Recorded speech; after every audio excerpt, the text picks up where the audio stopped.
Access granted. Welcome to the Bunker Codes podcast. Nothing here is medical, dental, vision, legal, or financial advice.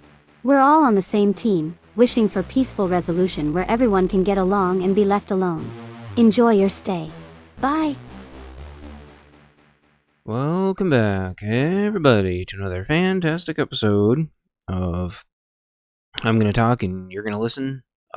This is gonna be the first episode that has like a little intro and an outro. So if you're one of the 4 people that listen to this later on, let me know what you think about that. I think I'm gonna slightly tweak the intro. It's not supposed to be like you're walking into a bunker. It's supposed to be like you're listening to it on the radio. I don't know what I was thinking. I think it was just a test, and then I sort of forgot. I couldn't decide if it's like you're entering the bunker and listening to recordings, or if you're listening to it on the radio. I couldn't decide. I don't know. Anyway, this is episode I don't know, and it doesn't matter, and I'm your host, Chance, and Ringo, my co-host. This is filmed in front of a live studio audience. I appreciate y'all in chat. If you have any topics, feel free to bring them. The topic is called of this episode is knowing your self-worth. I was gonna do an episode yesterday, but it would have just been negativity and me repeating myself of how screwed we all are. Not that there's no hope, but I guess I'll open with that really quick. There's obviously like people are on edge, and what tends to happen is a bunch of underreacting and a bunch of overreacting. So you have people in the cities just getting curb stomped again because they won't defend themselves, or they can't because the backlash would be too high. Then you have people in the rural areas that aren't really in danger yet, that are way overreacting. A kid got shot through a door because he went to the wrong house. A gal pulled into the wrong driveway and she got shot. I don't know if she got killed or not. And then tragically, some cheerleaders tried to get into the wrong car. Cheerleaders, like, and someone just completely opened fire on a group of cheerleaders. And please forgive the undisciplined dog in the background. It is not mine. I have no control over it. And I want to frame this episode by saying I am extremely sleep deprived. I tried to take a 2-hour nap, and the dog was slamming against my door and barking for over 2.5 hours. So I'm very sleep deprived, but I'm going to do my best. And I appreciate everybody. So, oh yeah, back to the whole like civil unrest thing. The people in the cities need to get their shit together. I know that there's like no cash bail and cops can't pursue and the DAs just let them out. I get that. The cities still need to figure something out. Likewise, the rural areas need to calm the hell down and stop shooting all their neighbors. They didn't react for so long, they didn't prepare for so long, that now they're needlessly overreacting and creating a horrible situation. And that's why I probably don't do as good of a job as I wish I was. But everybody needs to calm down and not shoot their neighbors. Like, there is a happy middle ground where everybody gets along just fine and everybody's safe and everyone leaves each other alone. Like, there is a middle ground there. The problem is there's a YouTuber trainer. He's not a YouTuber, but he was on YouTube, and he's a trainer for self-defense. And he did this podcast. I've listened to it about 1 billion times, called The Gospel of Violence by Sonny Pizakis. And the reason why these overreactions happen whether it be from the police, or I'm paraphrasing his much more eloquent version of this, or by, Joe Citizen, is because they don't have a range of threat reactions.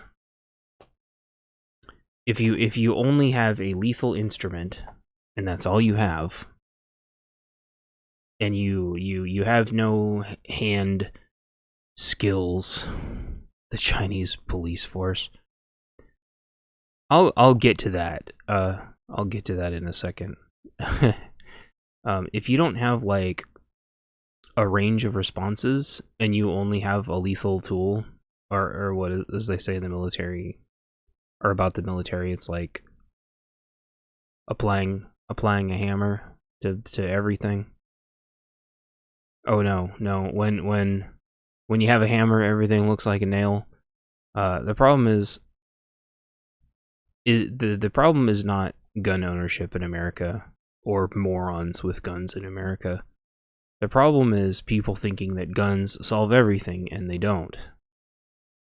You need to have a range of tools. I don't care if you're 4 or 94. You need to have a range of tools at your disposal.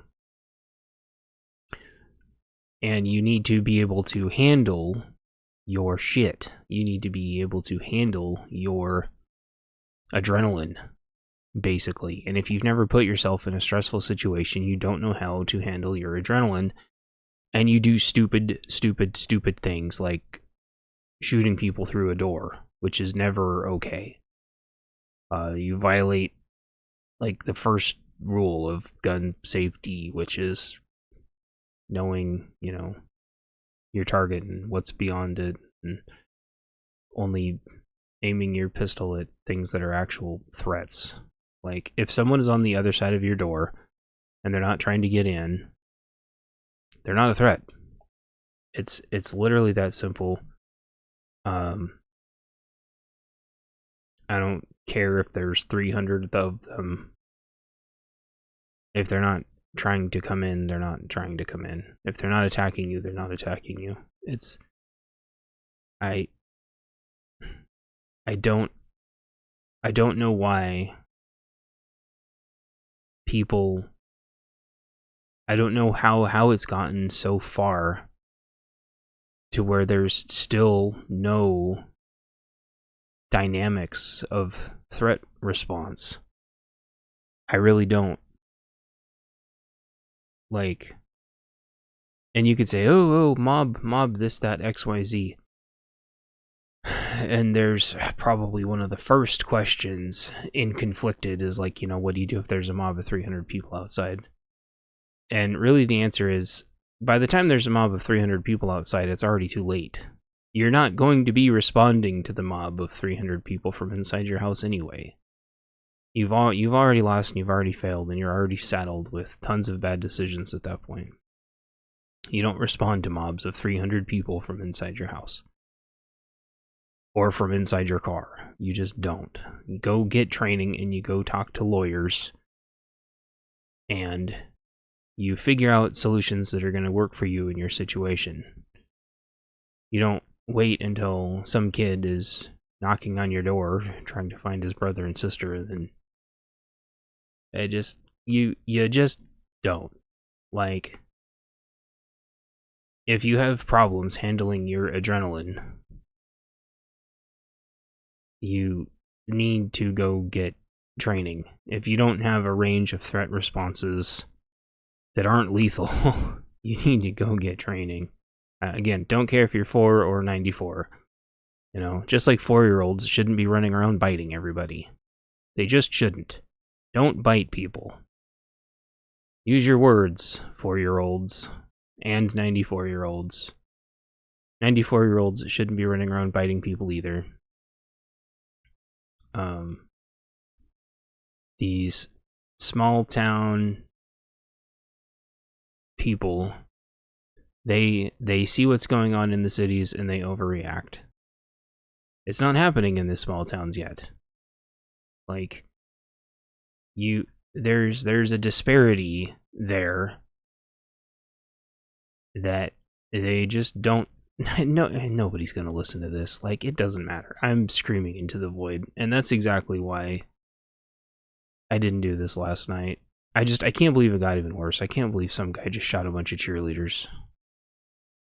And when I was a kid, the same thing happened. Almost exactly the same thing happened in their situation, except it was like a bunch of Boy Scouts.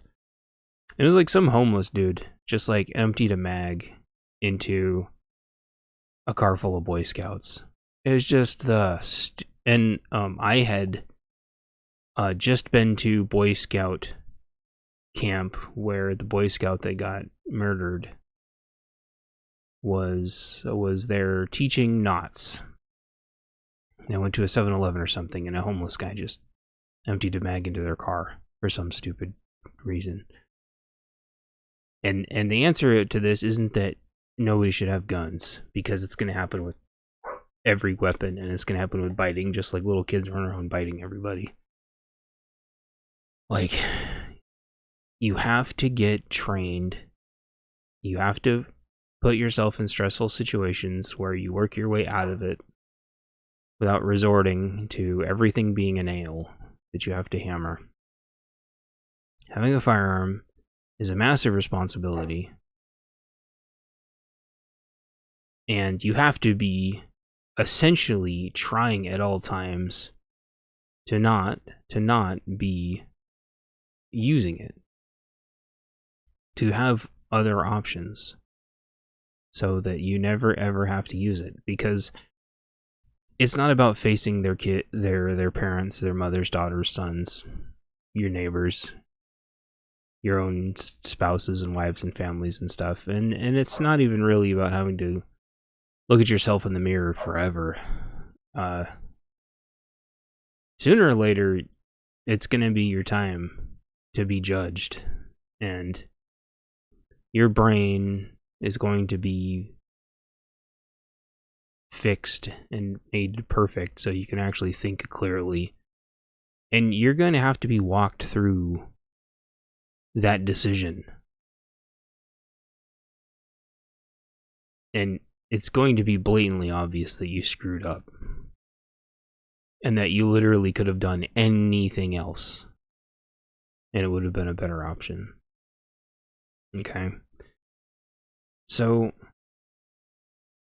that's why I keep trying to preach calm and to leave everybody alone. Like, people are gonna come knock on your door. People are gonna pull into your driveway. People are gonna accidentally try to get into the wrong car.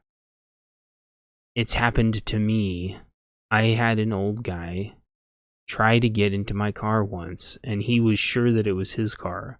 I think I've told this story before, but I'll tell it again. Like, I tried to explain to him, I'm like, your key's not working because this isn't your car. And then, he got, a group of people to start paying attention, which just made the situation even more stressful. And then I had to explain to them, I'm like, this isn't his car. Like, you can tell that his key's not working. I'm waiting for my wife. She's going to be out any minute. He's gonna, maybe you could all go help him find his car, but I guarantee this isn't his car because his key's not working for it. And there's nothing I could do that could be influencing that. Like, he just has the wrong car. And thankfully cooler heads prevailed, but yeah, there was 3. He had garnered like 3 onlookers that were not helping at first, but then they did help. Thank goodness, because that would have been horrible. Because there's just no winning in that situation. Like, there's no good outcomes anymore. I can't very well let him take the car. That doesn't make any sense. He wouldn't have been able to drive it anyway.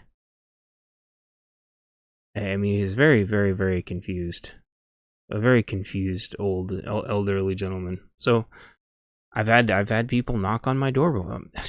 Yeah, like the other day there was roof people that kept knocking on the door wanting to work on the roof because they were canvassing the neighborhood. One of them did it, and then the other one did it, and like, You have to be able to handle that. You can't just be a psychopath. I held up the tag from the first one to show to the second one because he didn't understand it. He thought, I don't know if he thought I was screwing with him. I think he thought I was screwing with him, or that I was confused, or that I was talking about somebody else. And I'm like, no, your friend literally just came and said that there's moss on the roof. I'm like, I got your little card. No, that wasn't us. We're not here to talk about moss being on your roof. I'm like, well, your friend was just here saying there was moss on the roof. No, that wasn't us. And so I know you would, but I wouldn't, because I don't have time for that. Like, I consider my time very, very, very precious and valuable. So I wouldn't screw with them. It wastes their time, it wastes my time, and my time is valuable, which is the main topic that we'll be getting into, I promise. So I held up the little card, and I go, your friend was just here like 2 minutes ago, buddy. And he got it, and he's like, oh shoot, I'm so sorry. No soliciting signs don't work at all. They embolden solicitors. I used to have a giant no soliciting sign and a smaller no soliciting sign. It does not work, period.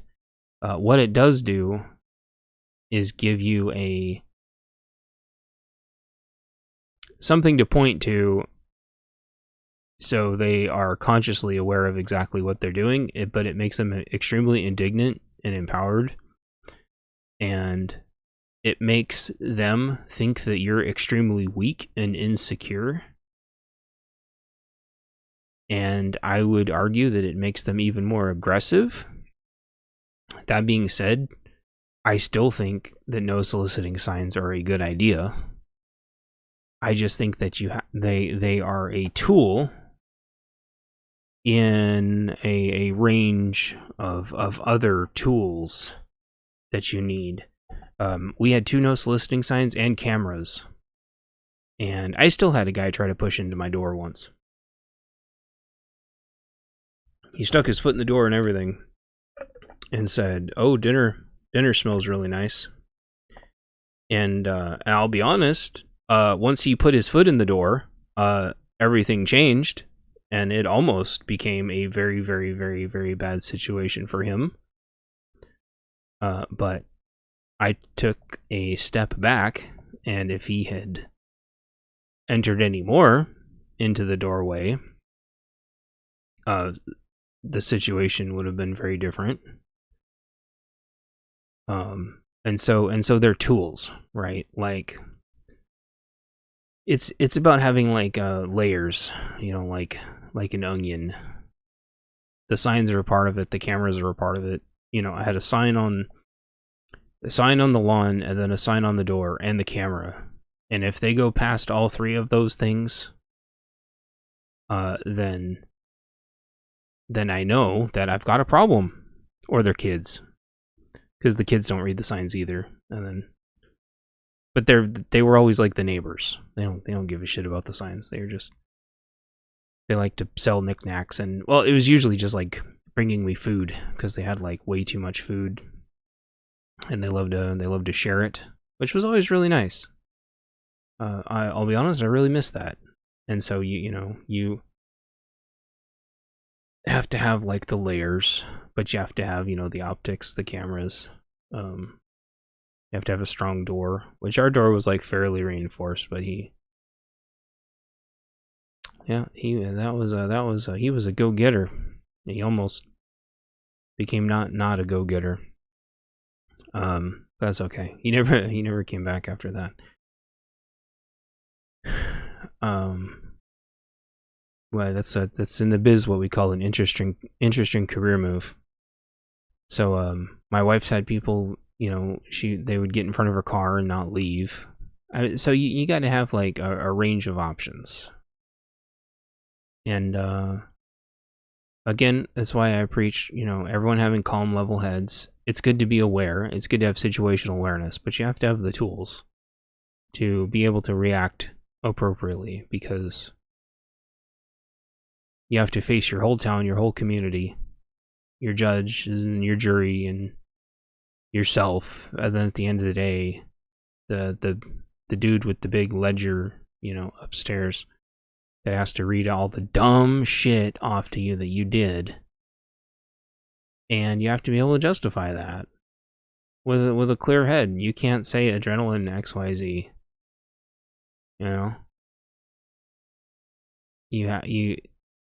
The people in the towns, small towns, they're living in their own bubble. They spent so long believing that they're insulated, and now they're freaking out and overreacting.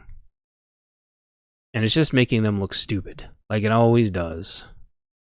Not always. Sometimes they react appropriately, because sometimes mobs have shown up there and they've had to shoo them out, and it's been appropriate. But there's no reason for all this ludicrous overreacting and violence. So everyone's got to calm down and chill out. I know I'm only talking to 4 people, but I feel like there's such a concern and such a risk of anyone saying anything being misconstrued as calls to action. These are calls of action to stay calm, go get trained so you can handle yourself and not freak out. Don't get lured into an ambush. But if you're legitimately concerned, you need to, get some cameras, reinforce your door. Get the signs, like you said. If you're concerned with solicitors, get yourself mentally prepared so that you don't do stupid things. This whole it's never ever been okay to shoot through doors. It's never been okay. There's a million reasons why it's bad, and this isn't legal advice. There's a million reasons why it's bad. Don't ever do it. Yeah, don't. I don't care if you're law enforcement or not, or otherwise. I'd say 99% of the time there's a calm, or at the very least non-lethal ways of dealing with things. For now. And things aren't that bad yet. In the medium to rural areas. So people in rural areas still have time to react accordingly and get prepared. If you're in the city, I don't know what to tell you. You should be staging things and planning on getting out by now. But if you're in the transitional suburban areas and the rural areas, you still have time to prepare. It's not total lawlessness where you're at yet, so stop acting like it. These are your neighbors, your friends, your family. Be calm. I feel like I can't say this enough. I'm gonna be saying it every episode. Be calm. Anyway, I don't know a better way of saying it.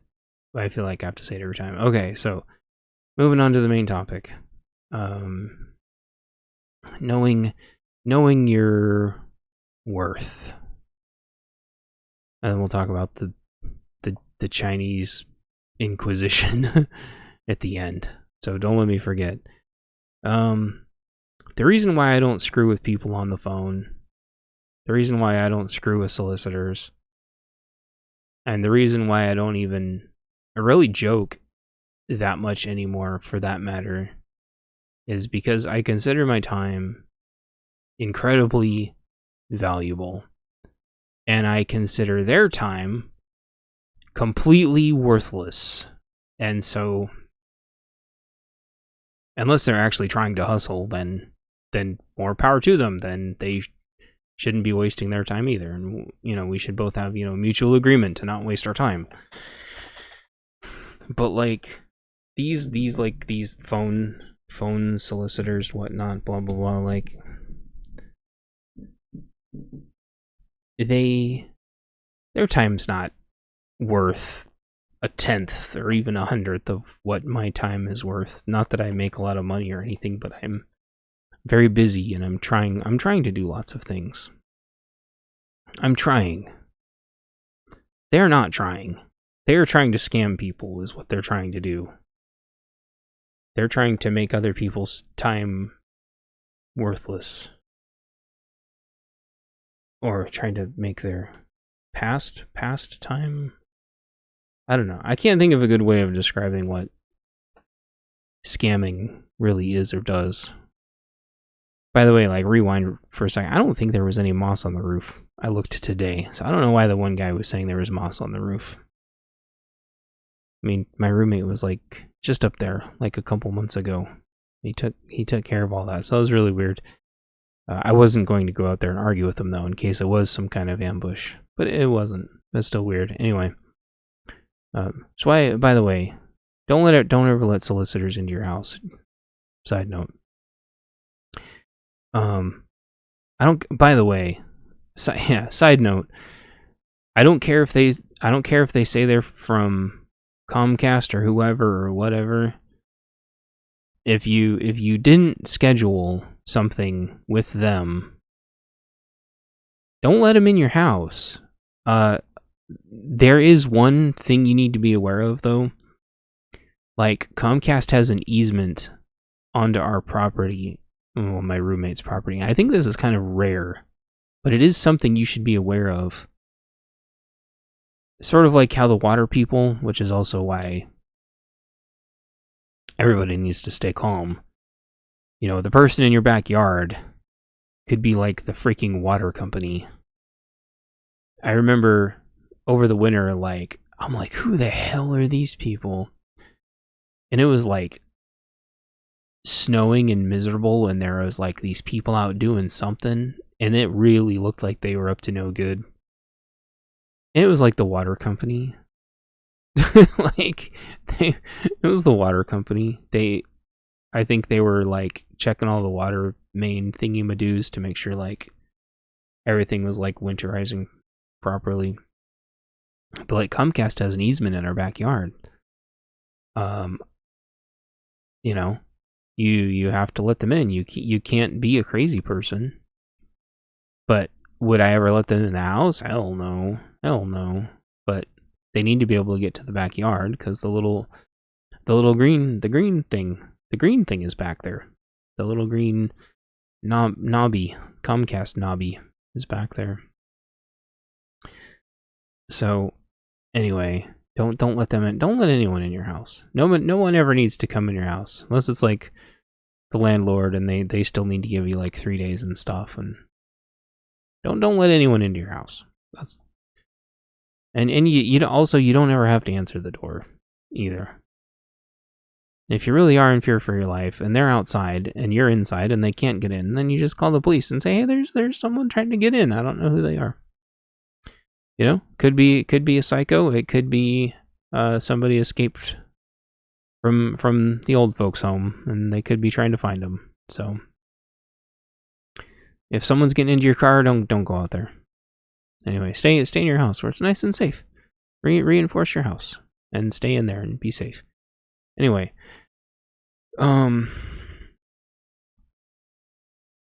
time, it's hard to know. It's really hard to know how valuable your time is. Obviously, I appreciate all of your time for being here listening to this, the 4 of you. Actually, I say 3 because I found out that one of the people only listened to like 1 episode. I'm like, well, what the hell, man? Anyway, time. Don't let people waste your time. And don't let people mitigate how valuable you believe your time is. And one of the articles I read that just came out the other day that seemed to resonate with a lot of people that said basically like making 300,000 a year is the new 100,000 a year. And I know a lot of people, most people, don't make 100,000 a year, and 100,000 a year still seems like a lot of money, even though $100,000 a year really is not a lot of money anymore. And if I'm not mistaken, was it? I can't remember which president it was or whatever, but they brought the taxes down to where, like, is it if you're 200,000? If you make 200,000, you get like super overtaxed. I can't remember what it was, but it was like 400,000, and everyone's like, well, if you make 400,000, you're super rich. You should get taxed more.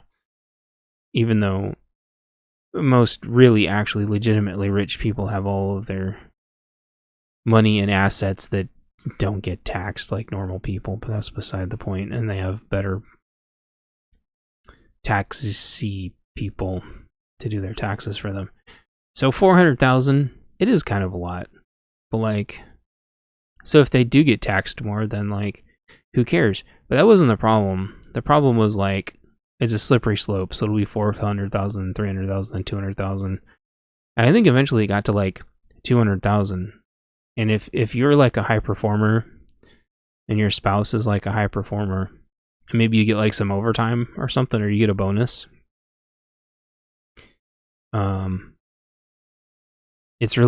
It's actually really easy to hit that 200,000 cap, and then you're just getting the living shit taxed out of you, to where any raises or bonuses you ever get are just going straight to taxes. Chat says inflation is a tax on the poor middle class. Inflation is, so is like cigarette taxes, like alcohol taxes. Those are all like what I call like lotto tickets. Those are all like poor people taxes. Taxes predominantly affect poor and, you know, low income. I don't want to say poor, because poor is a mindset, like low income, middle income.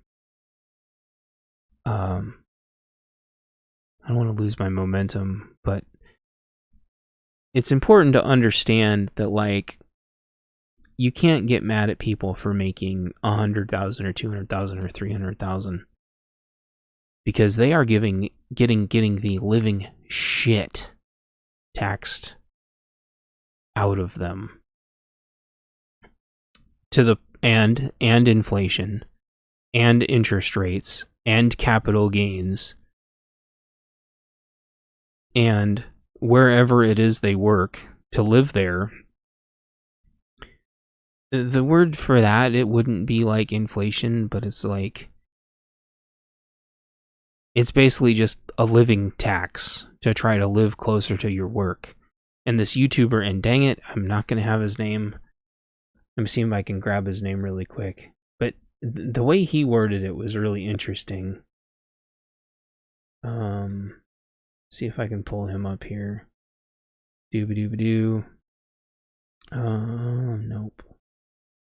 Uh-oh. Nope. Nope.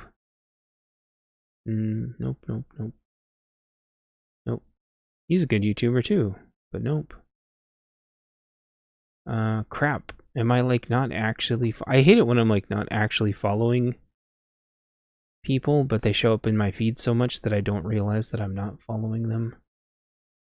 Crap. Louis Rossman. I don't know how I originally started following him, but Louis Rossman... Hey, Louis. I think he's like a really big like right to repair guy, and that's how I started following him. And he was talking about how like small businesses get screwed because not only is it expensive to live in the city, but if you want to have a storefront in the city, that is like insanely expensive, to the point to where you can't make money. And if you want a physical storefront where it's like easy for people to get to, they're going to tax you for way more than you'll ever be able to make in that storefront. And that's why the malls are empty and all the storefronts are empty, because the cities try to extract too much money from them. Just like when you're drilling a well, you can't drill the oil too fast or the well will collapse.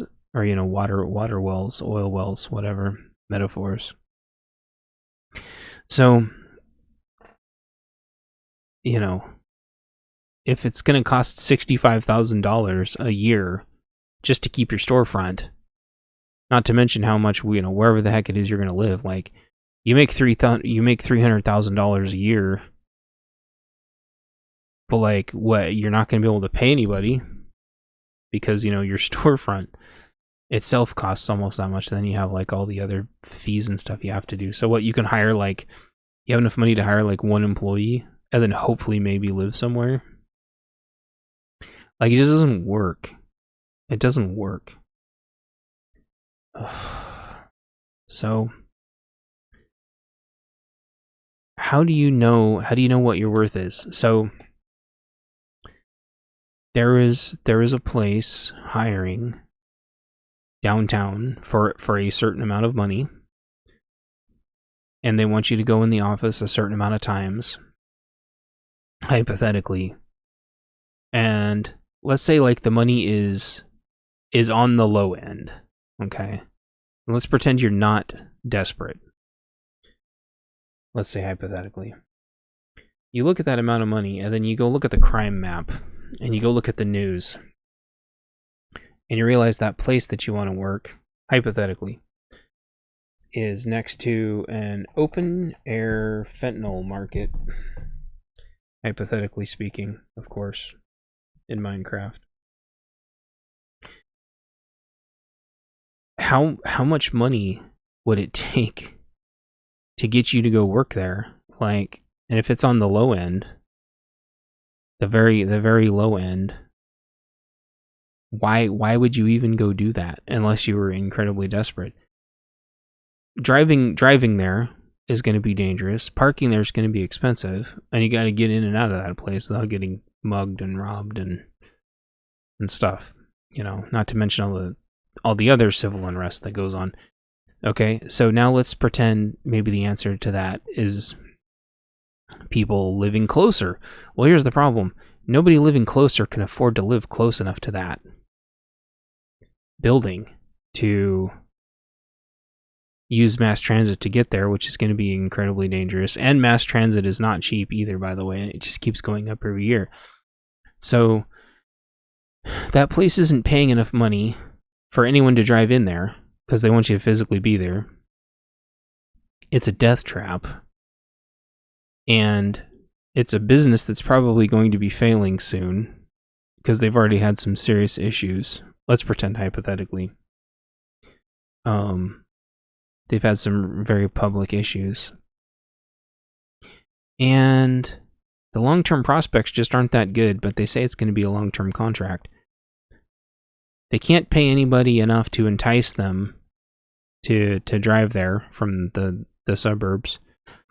And they're not paying anybody enough that actually lives near there to be able to work there and still afford being able to live there. So you really got to ask yourself, what's your worth? Like, you can look at that payment level and based off of those ancillary checkpoints that I brought up, let's call them that. You can look to see that you're worth more than that. I'm gonna pause really quick and take a voice break. All right, so that's kind of one way of knowing your worth. I think the biggest problem, I think the biggest problem, and I think a lot of people don't know. I don't really kind of mean those. It's just like a general, when people say that, it's kind of just a general way of introducing a thought. So anyway, the other big issue, I'll just say it that way. The other big issue I feel like is it takes your leverage away as an individual to know your true worth. So most of your life will be you questioning what your worth is, what your value is that you bring to the table. And usually, by the time you think you know that, it's just going to get rug pulled by something. So you have to have, I wouldn't say you have to constantly be checking your value, but what other people will do to you is try to get you to measure your value against your peers. And that's not really fair or even an accurate measurement of value, because you have to remember that each of your peers bring something different to the table. And those different things are going to be valuable at different times. And you're not all equal. It's diversity, right? Hooray. So I am inevitably going to be working at a higher level than some people, and at a lower level than other people, and there's going to be people that are faster than me at things, people that are going to be slower than me. Now, I don't think we should all get paid the same, but I think that there shouldn't be nearly as dramatic of pay rate variances as there are. And I feel like a lot of pay rate variance, still probably even more than I used to believe, only has to do with how long someone has been at that place, not the actual value that they bring. And I've seen this at a lot of places. That person is just going to make more than you because they've been there more than you. And no matter how hard you work, you're never going to make more money than that person. And you can't measure your value against that. And part of the issue you're going to run into if you try to apply for a new job then is they're not going to pay you what you think you're worth going into your new job. They're just going to want to keep giving you slight pay bumps over what you made before until you're just supposed to be happy. All the while trying to keep you from realizing that the whole thing is just a completely made up total social construct of BS and wage slavery. So I'm probably not coming up with the answer or the solution to this quite yet. It's all a game. Yeah. So it's still, I'm going to go back to the whole, 300,000 is the new 100,000. And the way, shoot, did I close the YouTube with the YouTuber's name? I did, dang it. Well, I said it earlier. Like, if you progress through your whole life thinking that teeny tiny pay increments are somehow going to fix your problems, you're screwed. Inflation, rent, interest rates, food costs, insurance, it is all meticulously crafted to strip away every last penny you have, no matter what. That's why healthier food is more expensive than cheap food. Lends itself a lot to like the obesity problem. I think people would make healthier choices if they could, but I also think that if people weren't lying about how health actually works, there wouldn't be so much bread and grains and stuff being sold, but people keep buying it because it's cheap and we're all conditioned for carbs and instant gratification and stuff. Like, if you're going to switch to a carnivore diet, you're not going to be able to afford 2 steaks a day to do the carnivore diet. You know what I mean? And a lot of people that are getting into diabetes now, you might, like, for example, be able to go afford turkey right now if you were just going to, like, switch over to turkey or chicken. But, like, as soon as the next avian flu BS comes around, you're just going to be screwed again. Unless you can support tons of chickens and stuff. So it's hard to get at it. Like, what the hell is he talking about now? The point is, like, these social constructs, these games, like chat's saying, they're constructs. They're bubbles that you've been put in. They're chains that they hand you to go put around yourself. Like, getting that extra job, working those few extra hours, is not actually going to improve your situation, because the system is designed to account for you making teeny tiny little extra amounts of money. It's the same. It was the same thing with the virus of unknown origins when they decided to give everyone those stimulus checks. The system's designed for us to all have another magic $1,000, even like another $2,000. I used to get into arguments with people about, like, Tesla rebates, solar panel rebates. The system's designed to be able to handle you getting a teeny tiny amount of extra money. If you want to go do gig work on the side, you will not get ahead. Now, it actually might help you pay down a credit card, or pay off your student loans, or pay off your medical bills. It will let you do those things. Totally.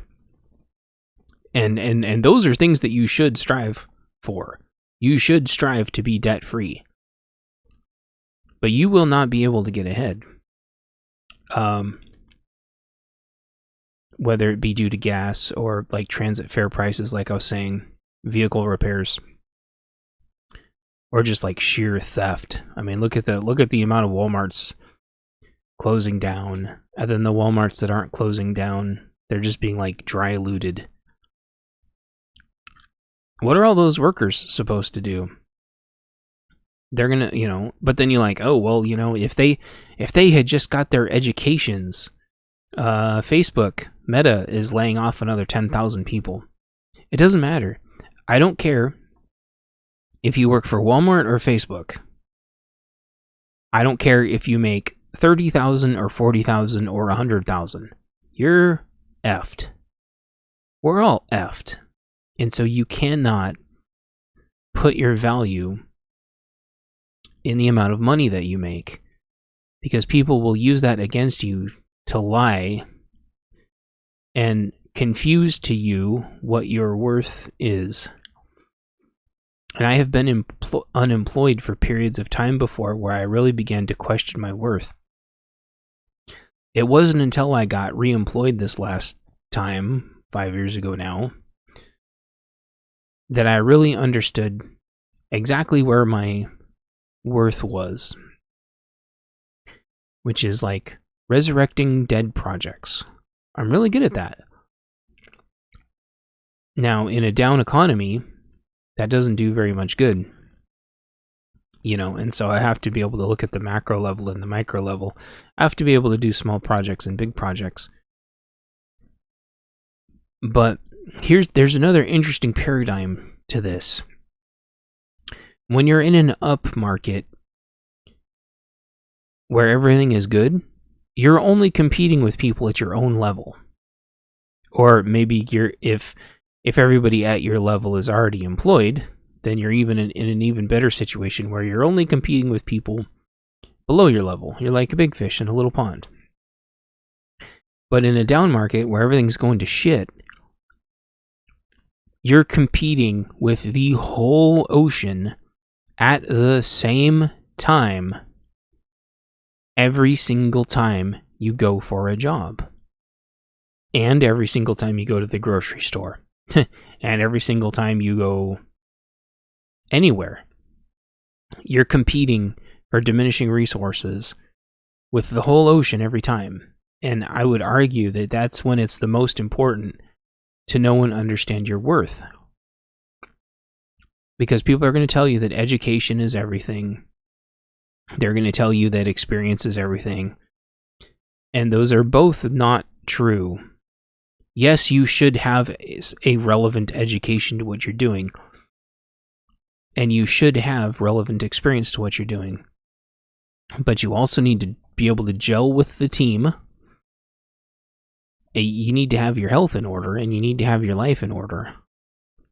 And you need to know what they're working on. So you can demonstrate that you have direct experience with what they're working on and that you actually want to do it.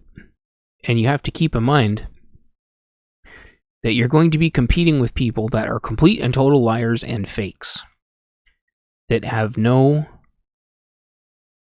issues with completely lying about their experience and how excited they are, and if they even want the job. What I'm seeing a lot of is everyone's applying for everything, and then they're just using those job submissions to jack up their rates at where they already work. Why are they doing this? They're trying to squeeze every last penny out of their employers because they have realized their worth. But they believe that nickel and diming their employer is going to somehow improve their situation, and I'm going to tell you now that it's not. If you make an extra $1 or $2 at your employer, it is not going to help you. What you need to be trying to do is making sure that you're improving your situation just to break even about 3 to 5% per year. And so if you haven't got a raise in 3 years, that doesn't mean that you should be getting a 3% raise. That means you should be getting a 12% raise. Minimum. And you have to be able to justify and explain this to your boss. Now, your boss might not even be getting raises either. But you have to be able to articulate that your value has nothing to do with how much money that you're making. And it has nothing to do with how much anyone else's money is making too, because you're going to be comparing apples to oranges. You won't, going back to what I said earlier, you won't be able to compare yourself against someone that's just been working there for 30 years that doesn't produce shit. You're not going to make more money than that person. You just won't. The system's not designed for that. What you have to be able to do is demonstrate what your strengths are and what your value is. Yeah, Lurch showing up with his hoodie. I saw that. I guess he did like a little opening statement too, and just like barely made any sense. I want to say I feel horrible for that guy. He's a human being, and he should be somewhere where he's being well taken care of, and where he's surrounded by people that legitimately care about him. It is horrible to do that to somebody. And if you are sick, either like mentally or physically, I don't mean that in a negative way. I don't know what the nice way of saying that is.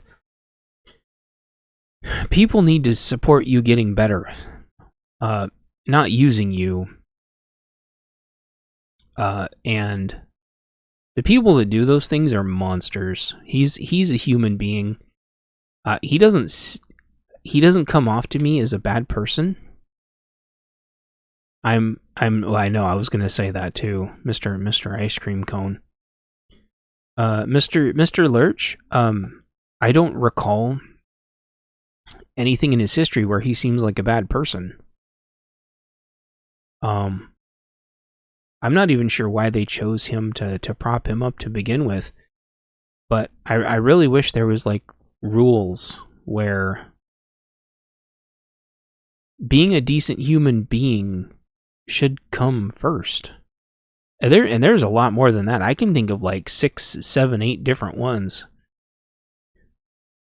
where it's like people need to let them stay home and get better and be with their families, and it honestly, it just makes me sick. It's so sick and horrible. But I don't know. That's one of them. There's you could probably list names for like 5 minutes. It's not a small number. It's really sad. It's really, really sad. There needs to be honest term limits, and there needs to be honest health limits too. It's really sad. It breaks my heart. Like, humanity has really slipped when it feels like there's actual parasites. Yeah, it's all a numbers game. They all have their puppets. Both sides do it. It's a big uniparty. It's sick and disgusting. Not to mention, it's not fair to the people in the States. It breaks my heart on like a really, really deep level. That they have these. I can't quite think of like the right word to call it. But it's just horrible and sick and sad to me when I saw him waving like that and stuff. Like, my heart really broke for him. I wish the people that did those things weren't allowed. I wish there was like a governing body that was in charge. That's just like, no, this, they let them stay home and get better, and let's elect somebody who's healthy and not.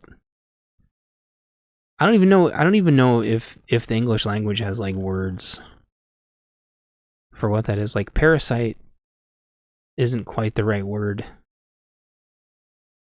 These puppets, and some of them, like, yeah, you can have handlers with like perfectly healthy people and they're being led around and they know exactly what they're doing. It's like, well, okay, obviously that's a symbiotic relationship. But you have some of these where it just feels like Weekend at Bernie's. And I can't believe society can't put their partisan politics aside and be like, this needs, we're better. We're better than this. We need happy, healthy people in charge. Even if they're complete and total puppets, they should at least be happy and healthy, symbiotic puppets and not parasitic puppets. It's kind of a weird aside, but it's all a racket. Two-party, yeah, it's a big uniparty. It's a uniparty, and they're both doing it. And yeah, okay. So going back to like knowing your worth, getting pitted against each other. Your worth. You can validate your work and your worth using like the points that I described before. And it's not by how much money that you technically need to survive, or even whether or not you need to be in the office, and it's not against other people. It's understanding that you're trapped in a system that is mathematically designed to bleed you dry of your money no matter how much you make. And as long as you don't keep trying to keep up with the neighbors,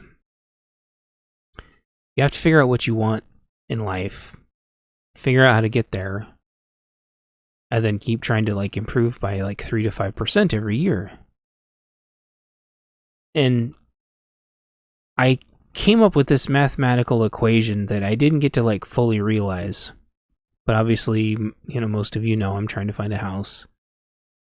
And the houses right now are roughly the low end of the ceiling is at $400,000 for a house, which may seem insane, but if you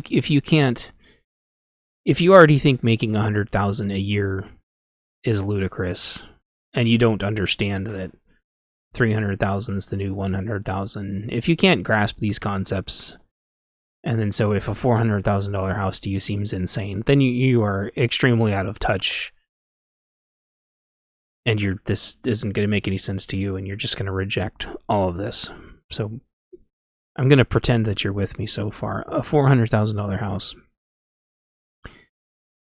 The bank is artificially keeping them all at that level. Anything under that is automatically selling, either from people that are just making cash purchases or, Californians or whatever. So nothing over $395,000 is selling. If you have $400,000, you can get almost whatever you want right now. So what you have to try to do is understand that $400,000 is your artificial ceiling. So I would argue that $400,000 is the new $200,000 to maybe $175,000. And if you don't believe me, you can just pull up any house that's $400,000 right now, and you can see how much it sold for 6, 8, 10 years ago. And yes, it's never going to come back down to that price again, most likely. But you can track inflation. Going back to inflation earlier, you can sort of track it, figure it out, see where it's gone. There aren't that many more people in the U.S., and there's still people living 2 to 3 per house. So you got to understand that a lot of people probably aren't living in these houses. The bank just bought them all.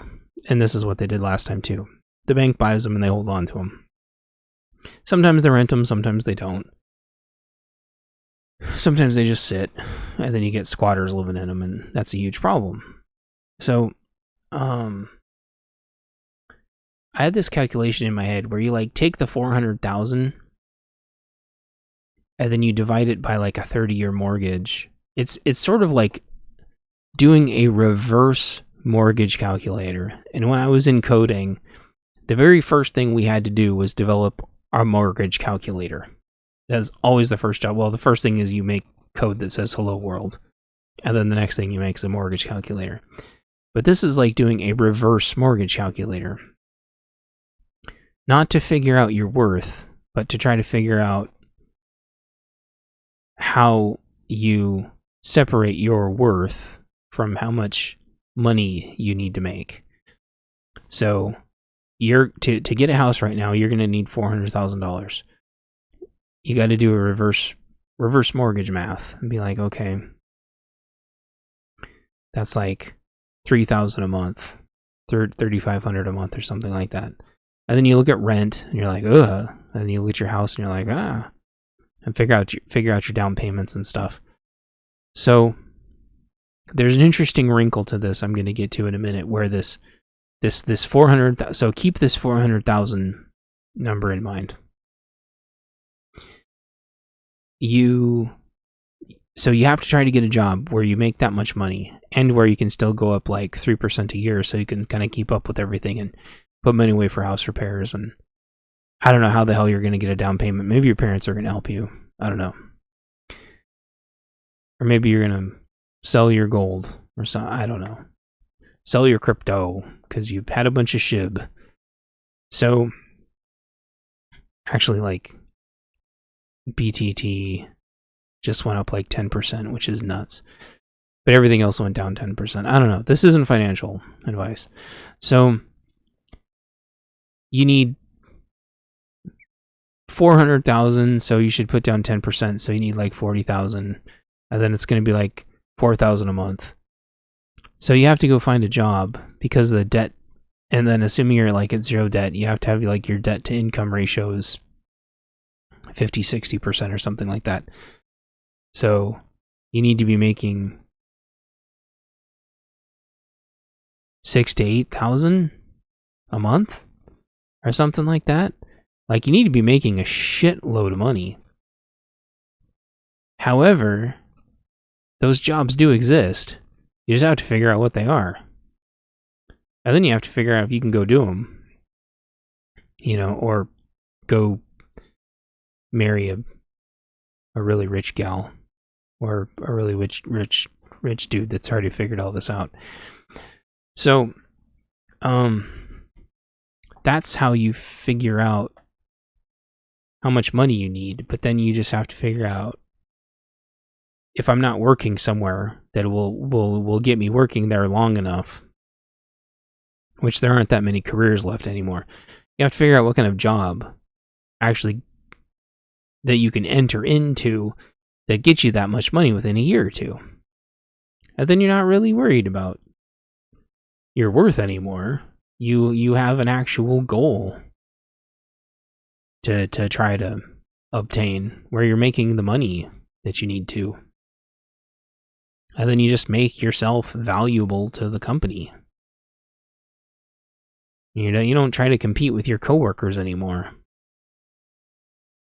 because you're just going to lose. And then you're going to get laid off. And then your worth is going to be really confusing. And then you're not going to know how much money you need anymore. So this whole $400,000 number is interesting, because I just saw, I didn't send myself the article like I should have. But I read, if you get a loan for $400,000, you're actually going to be paying more.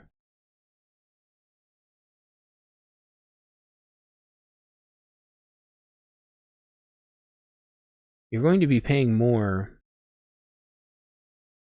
No, it's not gonna show up.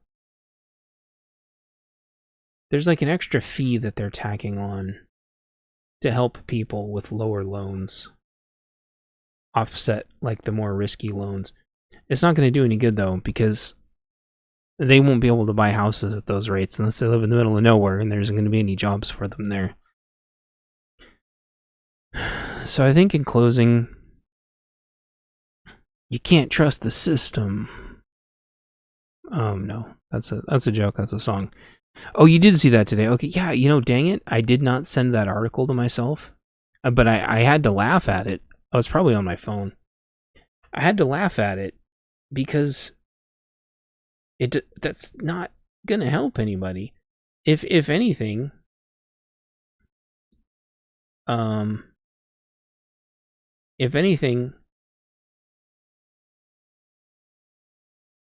here it is. It's going to make the banks take even more toxic loans. Here it is. Rule will redistribute high-risk loan costs to homeowners with good credit. And really what this article should say is that they're going to be leveraging low-risk loans against high-risk loans. And even though, yes, it does technically penalize you for having good credit, they're not doing this to penalize you. They're doing this to subsidize and justify even more risky loans to people with shit credit. Now, credit is just another garbage system. But it says, experts believe that borrowers with a credit score of about 680 would pay around $40 more per month on a $400,000 mortgage under the rules from the Federal Housing Finance Agency that go into effect May 1st, which is in just a couple days. Costs help subsidize people with lower credit ratings that are also looking for a mortgage. The problem is, though, is that those people won't be able to find houses to buy for less than $400,000. Unless, here's what the article does not say. How much you want to make a bet that it's just going to give people with shittier credit higher loan amounts that won't be able to sustain it. Not that credit has anything to do with that, because it doesn't. Most credit is just like your debt to income ratio and how much credit you have, how much potential credit you have open. Credit is BS. But anyway, yes, it penalizes you, but that's not the problem. And the problem isn't even that it overcomplicates things, because it's really not that much money. The problem is that it's going to, I believe, empower the banks to make even more toxic loans. And I feel like all this is going to do is make the housing crash even worse. I was like, oh, you don't want people to get houses? Well, I don't want people to get houses that are immediately going to lose them. When we lost our house, we had good credit. Like, the problem is there was just no freaking jobs.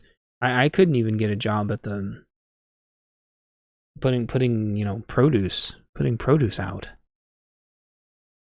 I couldn't even get a job at Walgreens stocking shelves. Like, talk about watching your self-worth, which is why, again, don't assign your self-worth to that, because you're just going to feel horrible and it doesn't help you at all. My theory: commercial downtown buildings converted to housing. Yes. That's not a theory. I think what's going to happen is, it's already happening with the parking lots. And I think it's going to be the parking lots, the garage, the garage structures, and strip malls, and actual malls, and commercial high rises. I think it's going to be all of it, and they're going to turn them into little coffin hotels. Because what's happening is, and I know why, like, homeless people shouldn't be living in tents. It's a horrible idea. Although some of them, I think, like the fresh air and don't like being in a capsule home, and I can understand. If I was homeless, or even a completely normal person, I could understand not wanting to be in a capsule home or a coffin hotel. I get it. Tents aren't safe, though, but I get it. They're going to be in a town coming near you. What they're going to be doing is they're going to be making tent camping illegal, because they're going to say it's not safe, which it's not, but it's not safe for other reasons. It's not safe because they have giant propane tanks and things, and they set their tents on fire. And they're just not secure, and there's vulnerable populations that get taken advantage of because there's monsters walking around and they can just get into your tent. So there are options to put them all in capsule homes. And it isn't going to be long before they fill up all the parking lots. This is already happening. It's been happening for a while. There's another $50 million one or something like that that's going in. Hold on. It just got approved. Dang it. I really don't want to go back to having a show where I have to have tons of articles I reference. Oh, man. 50 million. Yeah. So the next capsule site going up is 50 million. They're not going to be able to afford that for very long. And they're going to have to do commercial and not just like commercial high rises, but malls, strip malls and stuff too. And if you remember, all the way back in book number 3, tooting my own horn here, they were converted like an office, and they just kind of used the cube walls to make everybody's little homes in the building. Which, I mean, anybody who's worked in corporate like your cube basically is like your little home.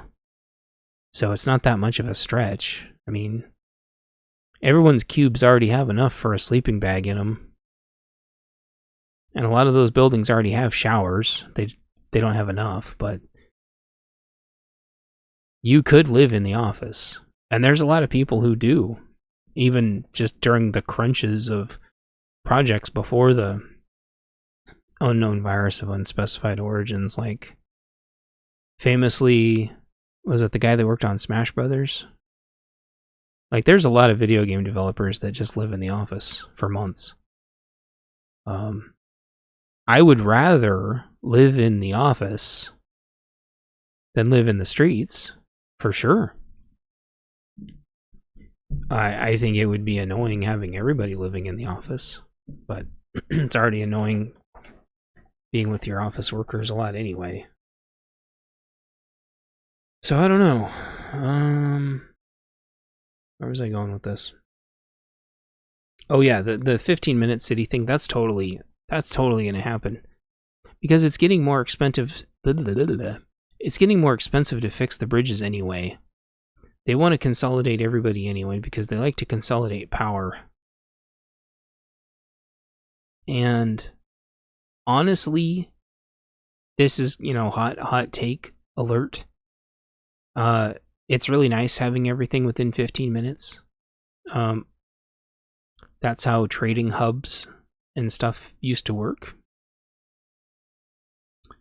Your town was like, kind of like a hub and spoke thing, and in the middle was the trading post.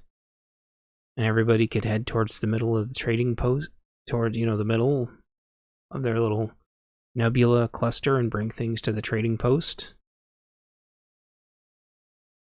And I don't think that's a bad idea. And in between the trading posts, there would be, highwaymen, and you'd have to, someone would be, literally riding shotgun, so you didn't get, Red Dead Redemptioned in between towns. Do I think it should be mandated? No, but we're not going to be able to afford gas. We'll have little, like, rechargeable dirt bike, mountain bike things. But if you tried to go between 15-minute cities, it's going to take half an hour to get from the center of your hub to the center of the next hub. And no doubt in between those hubs, it's going to be really dangerous. The Justin Timberlake movie, was it like In Time? I think that explained like the 15-minute city thing really well. Again, I don't agree with any of it being enforced, but I believe everybody should be able to have things within 15 minutes of wherever they're at. Like, the thought of having to drive like 45 minutes to a hospital is like terrifying to me. And life flights, like, what, 45 grand? Some absurd thing, because helicopters are so expensive. So, no, it shouldn't be mandated, though. There shouldn't be, like, checkpoints and armed guards, and then, your badge is in the green zone, and so you can't go into the blue zone. No, it's horrible, but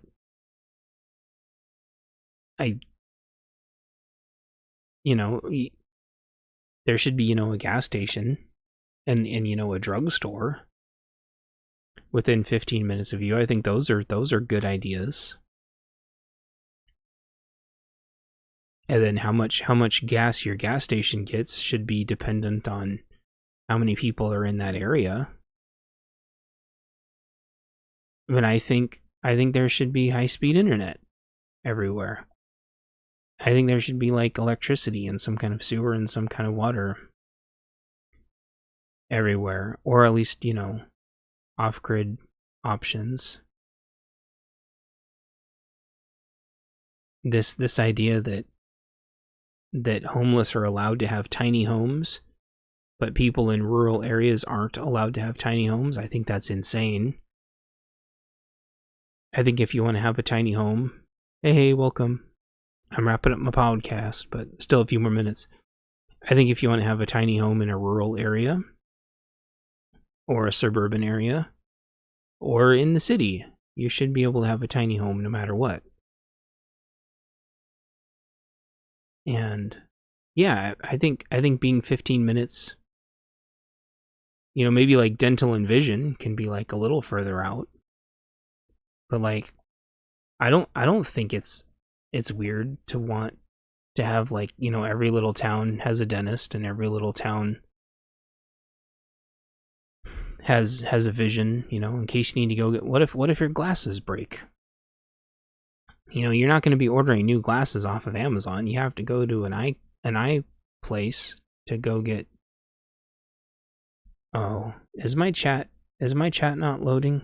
Is there even more people in here and I'm missing? Oh.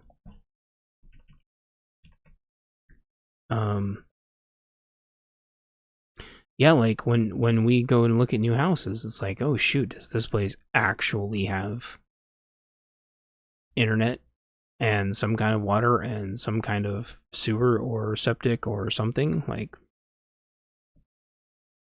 you gotta make sure, because it could be in 15 minutes of a town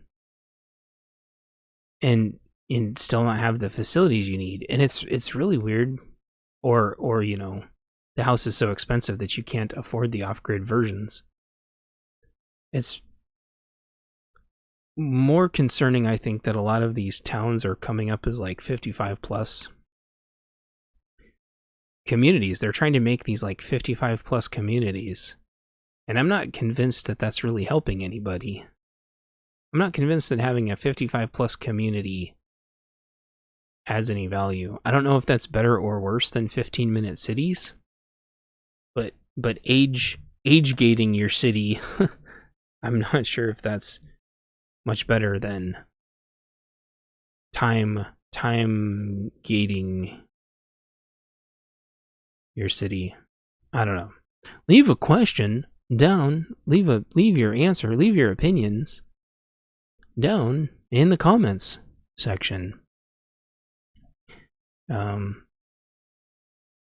I think the 15-minute city thing absolutely is coming, though. Here's what's weird, though. I don't know how you would do that in bigger cities where mass transit, specifically rail systems, already expand past 15 minutes. If it's supposed to be 15 minutes of walking, because 15 minutes on rail that goes 55 miles an hour, like, you could still get out of that range. Like, there's cities that have pretty extensive rail systems where you can get further in 15 minutes. So I'm not trying to be like pedantic, but like a lot of these rail systems are like 10 or 15 mile rail systems that connect to hubs with 10 or 15 minute rail systems that can go in any direction another 10 or 15 miles. So I'm not sure how it would work in that regard. Unless you need some kind of multipass. Lilu multipass. Yeah, I was hailing here again. So, and then we had lots and lots of mudslides. Mudslides, hail, torrential downpour. Mudslides, hail, torrential downpour. So I'm not trying to grow anything this year. I'm gonna wait a year. Let the dirt rest. So I'm gonna leave it there. I guess lastly, the whole Chinese secret jail thing, secret police thing popped up. We'd obviously known about that for a long time. They're all over the world. What blows my mind is that they actually got caught stateside. That to me is just hilarious. The spy balloons and my story orb jorks and all the dumb things the Chinese do and slave labor and the solar panel debacle of them just trying to move everything to Malaysia and Vietnam, and then, or was it the Ways and Means Committee ended up blocking the tariff restriction lifts that had happened for like Malaysia and Vietnam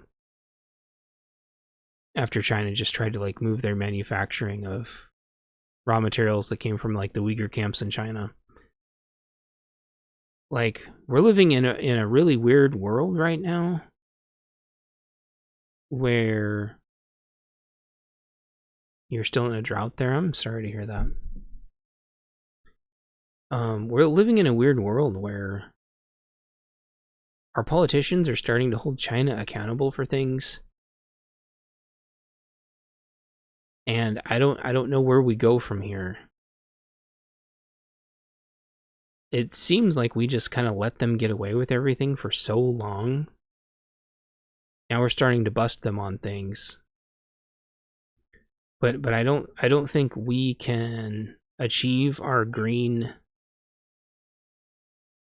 We only got teeny tiny bits for, well, we got snow and freezing a tiny bit here. But I don't know about the other folks in chat. We're starting to hold China accountable for things, but we don't have a lot of leverage over them, which is just a weird situation to be in. So I think we don't have a lot of financial leverage over them anymore. And maybe that's why we're starting to try to exercise things, but I know that the US still has a lot of green initiatives, but I don't know how we meet them without the solar panels. So I still think that there's going to be a lot of friction over solar. Because there's a lot of new battery technology coming out, but not a lot of new nuke plants, or not a lot of new energy generation, period. So we kind of need the solar to grow with all of the battery growth. But I don't see leadership backing down from holding China's feet to the fire on the slave labor making the solar panels than just simply trying to move the solar panels around to other countries to get around it. To get around the trade restrictions and then get rid of the increased tariffs. So what I think is going to happen is there's going to be a happy medium of like offsetting reimbursements.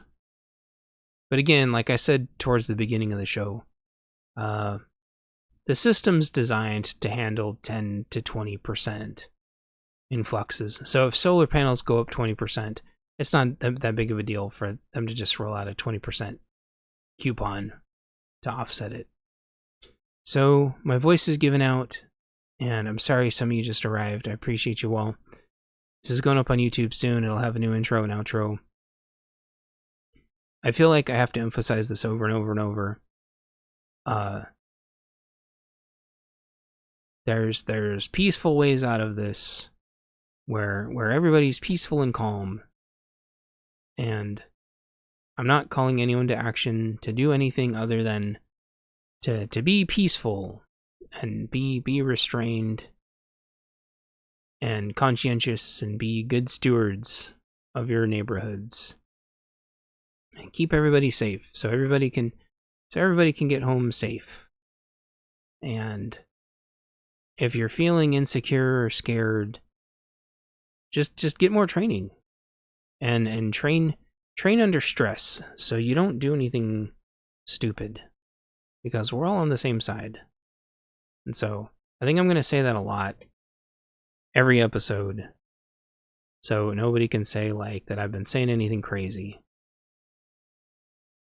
I want us all to get through this, and I want everyone to stop overreacting and stop underreacting, and just be calm and measured, and understand that like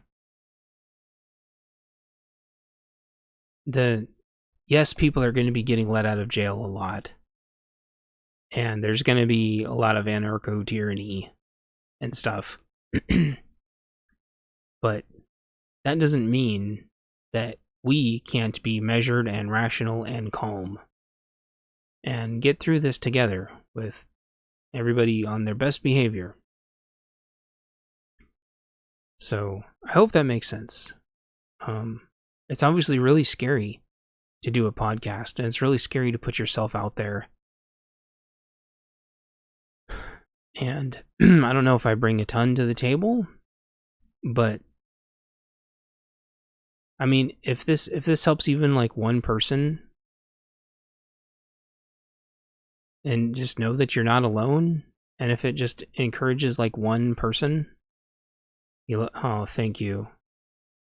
Thank you for saying nice things about my books.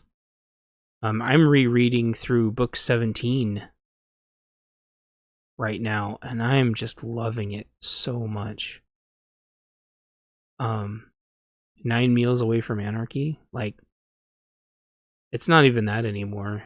It's like one meal away from anarchy. Like, the grocery stores get emptied out so fast.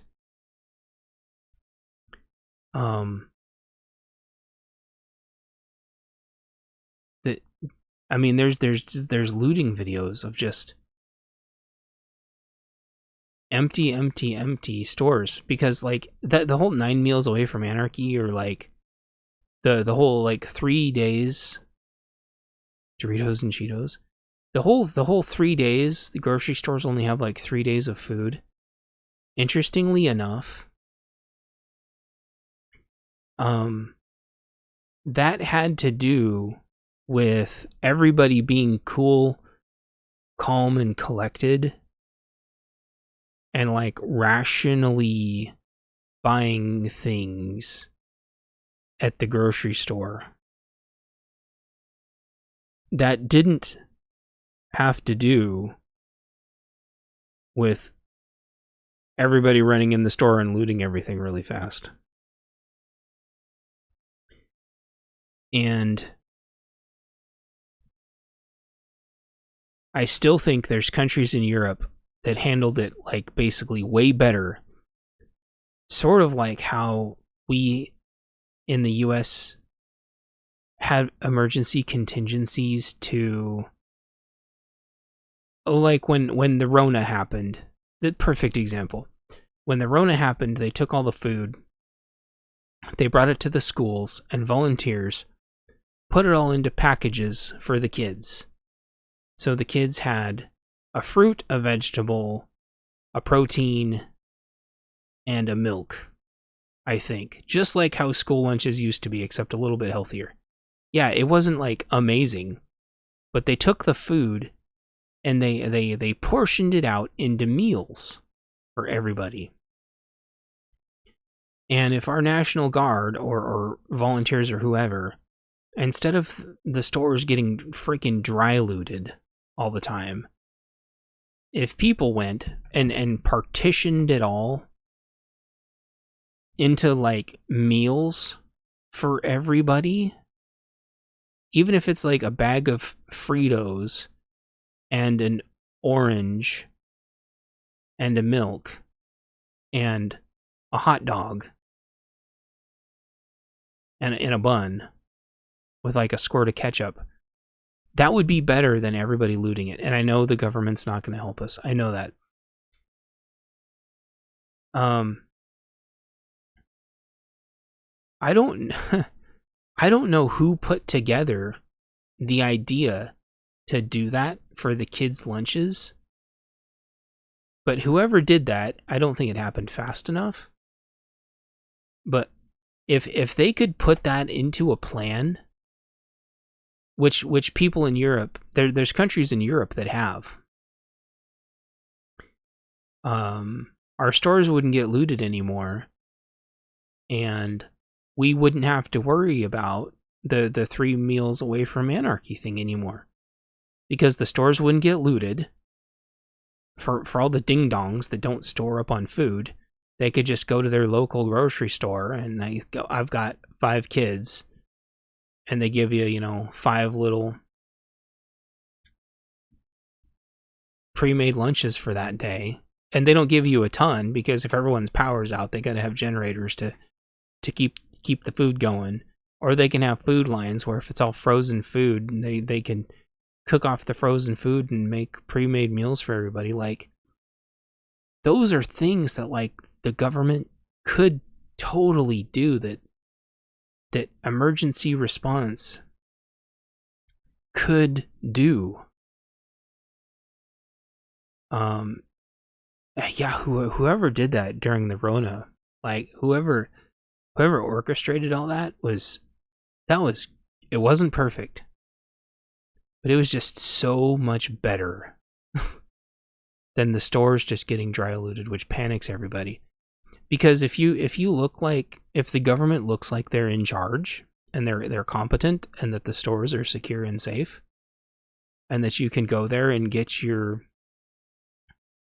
some food for the day, and not like it's a bunch of like jackbooted thugs that aren't letting you buy more than 1 sack of potatoes. But I mean, if you can go there and get your 5 meals for the day for however family members, I say 5 meals because if you have 5 people, and then maybe they just like snack for the rest of it, like, and as long as you don't have people in the parking lot stealing everybody else's rations, like, it would take a lot of National Guard and volunteers to do this. That would be a million times better than just this horrible looting that goes on, that not only just wipes all the food out, but it causes just this horrible mass panic and chaos and danger. And if a mom is like feeding a baby, she can't go out in the middle of riots and go get baby formula. Especially if somebody goes and steals all the baby formula and then holds it hostage and makes people do horrible things for their baby formula, which that's the kind of bullshit that happens. It's horrible. People are fucking monsters. So, I used to be a part of like those volunteer programs. Those are the kinds of things that I wanted to help. Those were the kinds of things that I signed up for and to try to help and stuff. Like, unfortunately, a lot of that BS happened during the Rona, and they're like, we want you to come work at this shelter, but by the way, there's no way for you to defend yourself, and you got to be, triple vaxxed and shit. I'm like, dude, I'm not going to that place if I can't defend myself. And there's going to be psychos running around. I didn't hear about that one, Nana, but I know that's happened before, and they should track all of those people down and send them to the great beyond. It's horrible. People are monsters. And there has to be like law and order down at the southern border. It's trafficking is really bad. And we need to be like investing every resource into eliminating trafficking. And a lot of that means making sure people can't get resources in a way that forces people into bad decisions to get resources. So, yeah, that's what I'd signed up for. Then unfortunately, politics got involved. They don't want people to be able to defend themselves, and they want people to be vaxxed and stuff to be able to help their communities. And I think there's just so many better ways of doing that. So that's also, and I'll leave with this. There's a certain person that didn't want to prep for pickles because they didn't like pickles, even though everybody else said that they liked pickles. Got a free cell phone for great tracking. I hope so too. They need to have U.S. Marshals track every single one of those people down and send them to the beyond. Don't always just prep for yourself. Prep for other people too. prep for your friends, prep for your family, figure out what kind of foods they like so they don't have to go make potentially bad decisions or risky situations. I know baby formula doesn't hold for very long, but as we found out with the baby formula shortage, there's lots of alternatives to baby formula that are perfectly safe. Don't forget cat food, don't forget dog food. It doesn't stay forever, but there's ways. Don't forget Imodium and Pepto and stool softeners, so you don't have to go make bad decisions, because all things considered, with the Rona, the stores weren't massively looted. It was close, but that was more of the, like, you know, every store has 3 days, but that's because everything was relatively peaceful.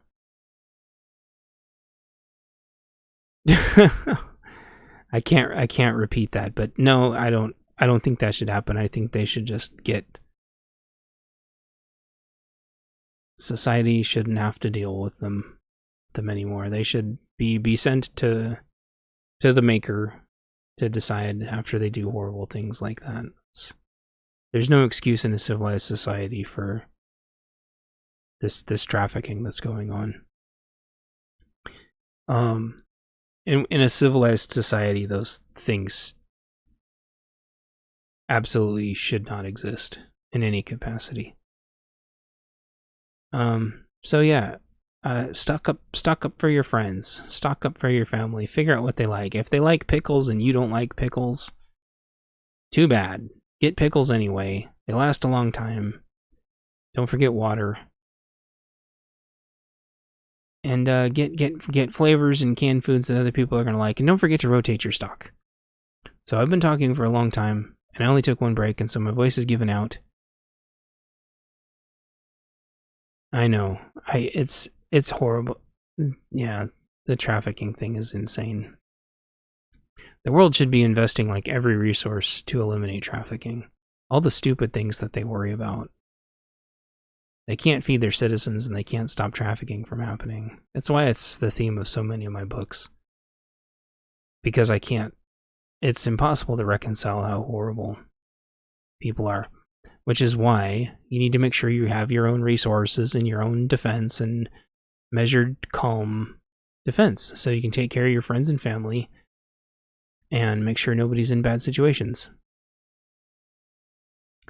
Yeah, when you're hungry, those foods that you don't like all of a sudden look really good. However, you still need to have Imodium and Pepto and stool softeners and dairy relief pills in case your stomach can't handle it. But yeah, anyway, I'm gonna leave it with that, and I appreciate you all. And buy my books and check out my Buy Me a Coffee page. And I appreciate you all, and this is the end of the podcast, and there will be a little outro, and if you like the intro and outro, let me know. And I appreciate you all, and talk to you later. Don't forget to value yourself. Don't compare yourself against other people. You bring your own values, and I want everyone to remember that. And take care. Bye-bye. You've been listening to the Bunker Codes podcast. I hope you found our time valuable. Please exit safely and conduct yourself responsibly. Until we talk again, have a nice day.